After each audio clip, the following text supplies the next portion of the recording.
Okay, thank you for coming, and I'm so glad that my colleagues, Senators Wyden and Warren, ranking member and senior member of the Finance Committee, or middle, I guess, right? You're a senior here in the middle of the seats there. Um, but the Finance Committee, I tried to get on it in the House for years with no luck. And then you had to sit next to me. Yeah, that's right. You got on ahead of me. But we're all happy. All right. And so as you know, in the last 3 weeks, the first week we focused on Medicaid rather. Second week on rising costs for families and lost jobs in America. And this third week we're talking about taxes. But they're all related because we all know what they're doing. They're giving tax cuts to the billionaires and hurting, whether it's on Medicaid, on SNAP, on so many other issues, including taxes themselves, hurting the average person, the American family, as you can see. Red, red, red, red, red, red, red, till you get to be rich. So, and for weeks, Senate Republicans promised they'd take their dangerous, unpopular House bill and fix its worst provisions. Senators went home and told their constituents, oh, don't worry, this'll change, that'll change. They said they were listening to their constituents. They lied. They lied. Many of them claimed they would draw red lines on cuts to Medicaid or clean energy or food assistance. But now we know the truth. But now that we've seen the Senate Republicans' big, beautiful betrayal, we know what's in it. They didn't fix the House or improve the House bill. They made it far, far worse. The Senate Republican bill is, simply put, bigger cuts, bigger betrayal. Here are 5 ways, there are many, but I thought I'd point out 5, and please indulge me a minute, that the Senate bill is even worse, more extreme, more destructive, more cruel than the House version. 1, the Medicaid cuts are deeper, with more pain, more people losing their health care. Now it's over $1 trillion. The House bill originally was $880 billion at its peak. 16 million Americans, maybe more, will lose health care. Tens of millions more will have their insurance premiums, health insurance premiums, go way up. So it's going to hurt a large chunk of America, just about all of working class America, and including middle class America. The Republicans in the Senate have loved to talk about protecting Medicaid. A whole bunch of them called it a red line. But with this bill, it's not a red line, it's a dare. Their plan guts health care even more than the House bill. Democrats are happy to work with Republicans to rid Medicaid of any waste, fraud, or abuse. But this isn't that. This is repeal and replace by another name. The Senate bill squeezes hospitals even harder than the House bill. It crushes health centers and decimates rural hospitals. The healthcare sector alone would lose close to 1 million jobs. When you add that to the clean energy job loss, you're pointing at a recession. Second, the clean energy bill. It kills jobs and raises costs. Senate Republicans spent weeks promising everybody, including their governors, including the companies and unions and others who are working in all of this new clean energy manufacturing, that they would change the House bill. Instead, the Senate clean energy proposal is a head fake. They try to make it seem like they're making it better, but they don't, particularly in the core areas of wind and solar. The Senate clean energy bill cuts are every bit as destructive as the House proposal. It phases out credits for wind and solar within 6 months. These phase-outs are a death sentence for clean energy. They're going to send electric bills soaring, kill good-paying jobs. An estimated 850,000 people in the clean energy industry will lose their jobs. And despite all the rhetoric from Trump and the Republicans, we're going to surrender U.S. energy independence to China. China will dominate, particularly in the fastest, cheapest way to bring new electrons onto the grid, which is solar. China's going to dominate and have American consumers by the neck. The cuts will choke America's energy output right as we need to expand our capacity. AI is going to demand huge amounts of electricity. It's going to cost the consumer more as prices go up. Why the hell would you cut off the quickest, cheapest way to bring in new power? And some of those who say on the Republican, well, we're for all of the above. We don't like the Democrats being against fossil fuels. Well, fossil fuels get lots of tax breaks. They always have. Now they're eliminating them just for clean energy. 3, gun violence. Now, can you believe this?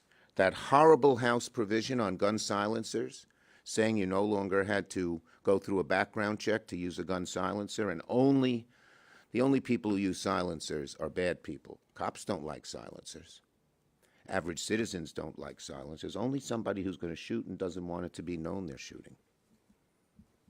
But they made it worse. I'm the author of the Brady Law. I'm the author of the assault weapons ban.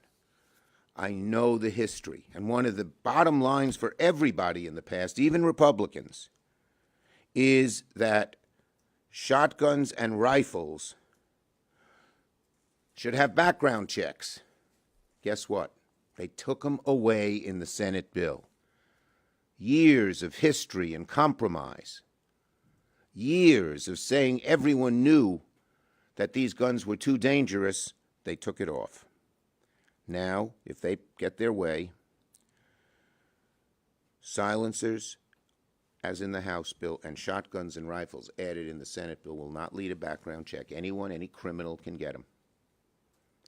Now, we are contesting this and other provisions in the birdbath. We're hopeful we can win. We'll see what happens.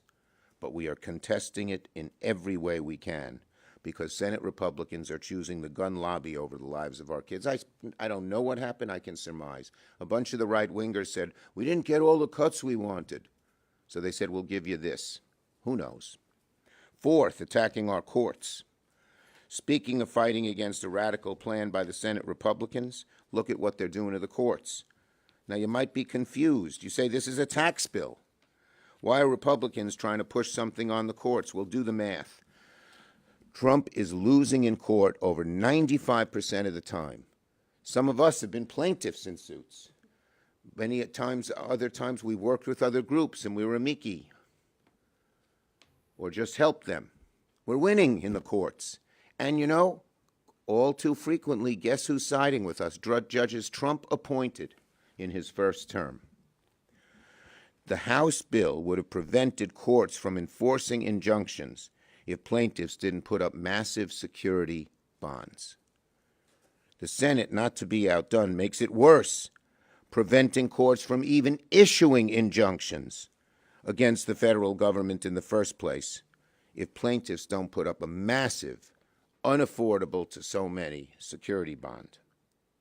So they're trying to make the justice system pay to play for our sacred, respected, until now, relatively following the law, not always, unfortunately, particularly with this new Supreme Court. But they're changing it. If you don't have money, you don't get justice. That's never been the American way. Senate Republicans are doing Trump's bidding, and they're trying to protect him by stopping courts from issuing injunctions. This is our democracy. We're going after it. We're not going down without a fight. This and many other provisions, the gun provision and many others, we are challenging with the parliamentarian because we don't think it meets the actual criteria for that. And finally, on taxes, where my two colleagues, members of the Finance Committee, will elaborate. But given all these devastating cuts, you'd have to assume the Republicans would say, okay, we'll lower the national debt. Nope, quite the opposite. CBO yesterday said that the House-passed bill would increase the debt by $3.4 trillion, surging interest rates on every American. That means when you buy a home, you buy a car, you use a credit card, you're going to pay more because of the tax cuts for billionaires. Now, it's not even considering the Senate bill. That was 3.4. It's even more generous than the House and locks these tax breaks, and here they are.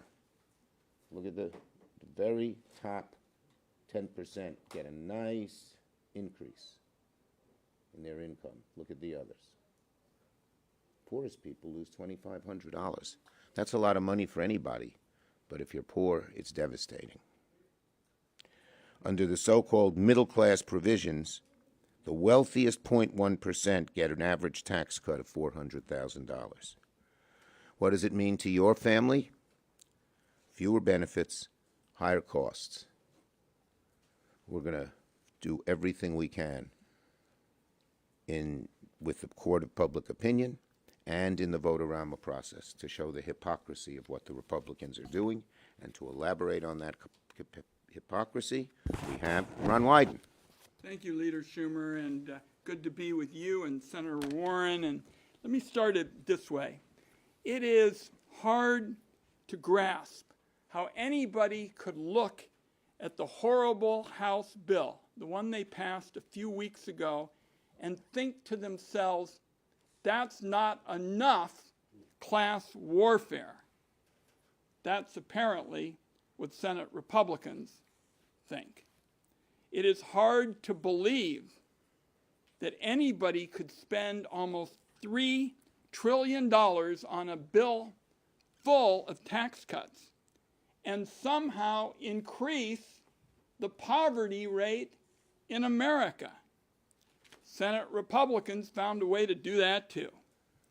It is hard to imagine how 53 senators could ignore all the warnings about their agenda kicking off a catastrophic debt spiral and higher interest rates, which will devastate the middle class. They tuned those warnings out too. The more the American people learn about this bill, the worse they are going to feel about it.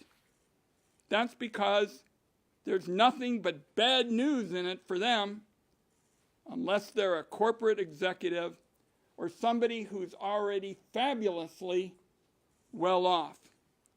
And I get the sense that people who spend their time walking around these Senate corridors have maybe lost sight of the big picture. This is not a normal debate we're having, where the two sides have different approaches, and you talk about the challenges of dealing with a big topic. This goes way beyond 2017, when you had merely handouts to the people at the top, overshadowing the crumbs that were designed to be there for working people. This will be the most regressive law in modern times by far. This is trillions in handouts for corporations and the rich, paid for by kicking 16 million Americans off their health care, taking food out of the mouths of millions of hungry kids, and sabotaging clean energy in America. The legislation that came from the Finance Committee that we all worked on, sabotaged. Republicans don't have any answers for the single working mom who's terrified of losing her Medicaid coverage or being unable to feed their kids.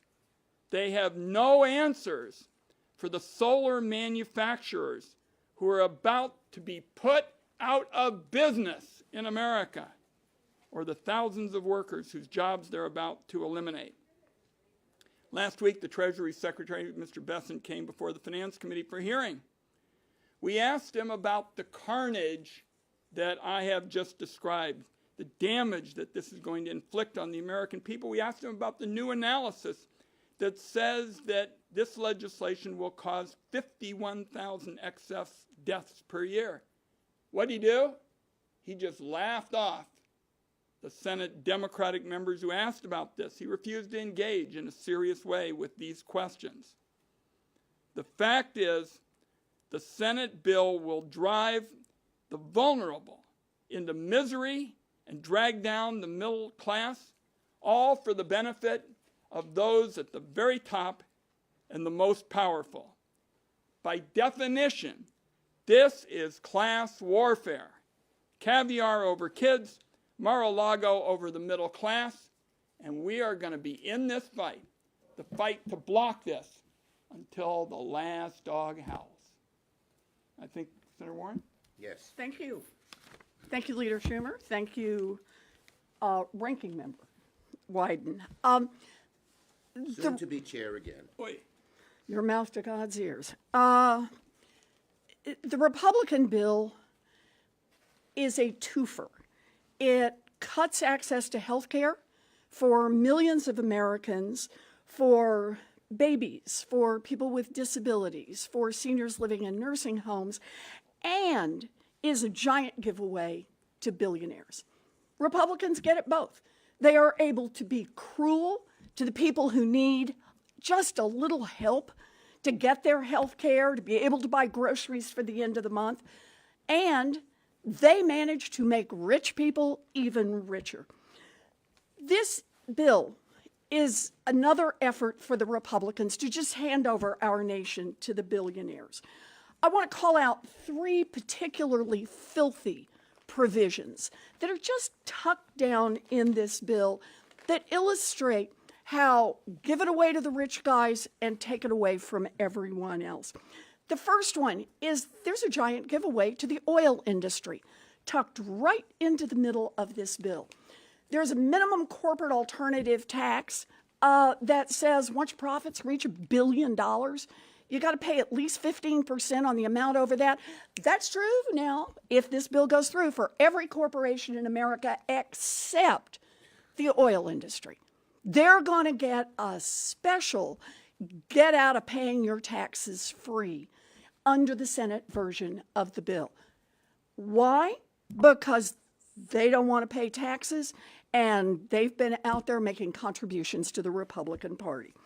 Second one, Meta. Meta, we all know how Meta's been struggling out there, right? There's a provision tucked in here that says that Meta alone, that one company, can get $15 billion, that's with a B, $15 billion, in order to incentivize them to do research in 2022, 2023, and 2024. Some of you may be doing the math and wondering if they have invented a time machine to go back and add to their research. The answer is no. Instead, evidently what the Republicans have planned is one of those big checks, a single check that under this bill would be written to Meta for $15 billion simply for existing. And the third one, this bill wants to zero out the Consumer Financial Protection Bureau. And that may be the biggest giveaway of all. Now, we all remember that little agency. That's the one that in about a dozen years managed to uncover more than $20 billion in fraud and cheating and got that money returned directly to consumers.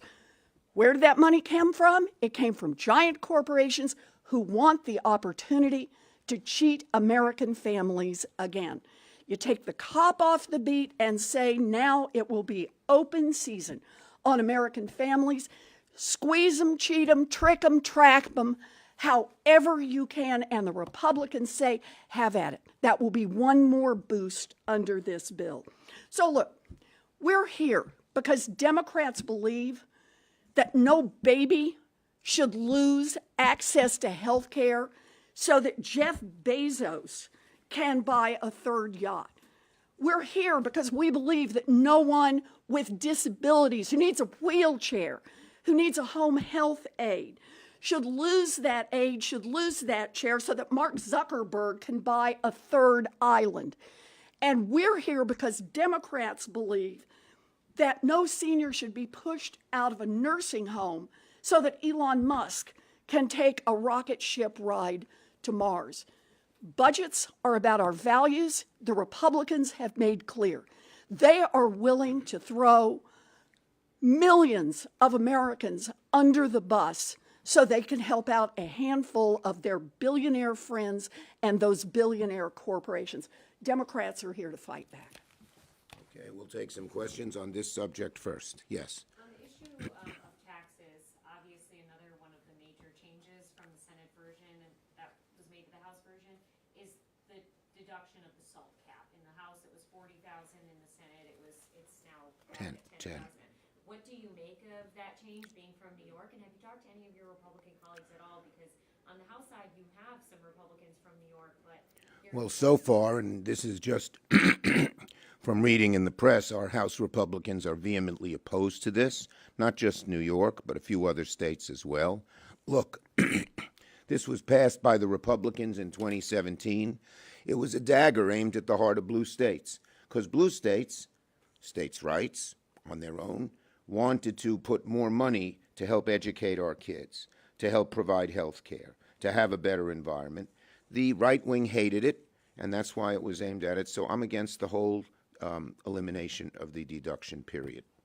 Yes. Can you talk a little bit about Democrats' strategy for Vote-A-Rama? It could be as soon as next week, and you'll have a significant opportunity on the floor to Yes, amend this. and we're going to use that opportunity in hopes, maybe difficult, but we're in getting Republicans to vote with us on some things they've all said they've agreed with, and show people who we are. So there are 5 basic areas we're looking at. It'll go beyond that, but one is Medicaid and health care. The second is higher costs for you and fewer jobs for you, focusing a little bit on the energy, but on other issues as well. The third will be the taxes.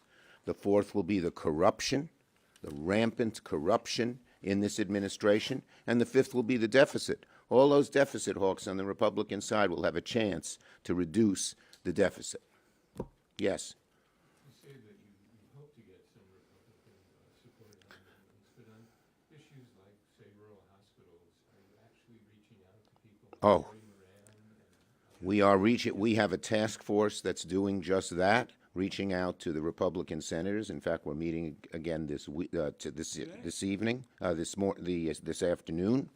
And yes, we're reaching out, I have 7 Republican congressmen in my state. I've been in every one of their districts talking about this issue, getting a huge response.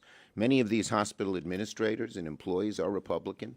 In many of the rural hospitals, they are the largest employer in the county, and in most, they're the only supplier of health care. It infuriates the rural counties, and they tend to be Republican. Go ahead, Ron. Thanks, Chuck. Just wanted to add a point. You know, we lost the big Medicaid fight earlier, really by just 2 votes, actually 1. Josh Hawley voted with us. Senator Collins voted with us.